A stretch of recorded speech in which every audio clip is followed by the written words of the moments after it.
السلام عليكم، ان شاء الله قاعد تكونوا بخير وعلى خير. اليوم درت لكم هاد الكاطا تاع الشوفليغ بالبيشاميل، بزاف بنين وسهل، ما يديش منكم كامل الوقت. ديروه للعشاء على الفطور ولا حتى في رمضان ان شاء الله الا كتب ربي. نبداو بسم الله في الوصفه تاعنا. انا كان عندي نص صدر تاع دجاج، قطعتها كروات صغار كيما راكم تشوفوا، مع نص حبه تاع فلفله، شويه ملح وشويه حرور والثوم. ما درت البصل، درت الثوم. قليتهم غايه حتى تقلى لي غايه هذاك اللحم مع ديك الفلفله. ايوه، من بعد قلحته. وكنت قاليه البطاطا كاروات، وكنت مفوره تاني الشوفليغ مع شويه ملح وشويه حرور. دحيته كيما راكم تشوفوا، زدته مع البطاطا وزدت عليهم هذاك الدجاج تاعي اللي كنت مقلياته.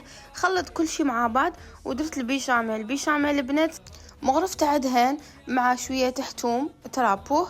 ومن بعد زيدوا مغرف كبيره تاع فرينه وحمصوا ديك الفرينه مليح. ومن بعد زيدوا نص يطرو تاع حليب وقعدوا تخلطوا باه تجيكم البيشاميل بنينه. البنات ديروا نص حبه جامبو ولا نص قبصه تاع ماجيكو، تجيكم بزاف بنينه. والفرماج اختياري، تبغوا ديروا فيها الفرماج داخل تبغوا ما ديروش.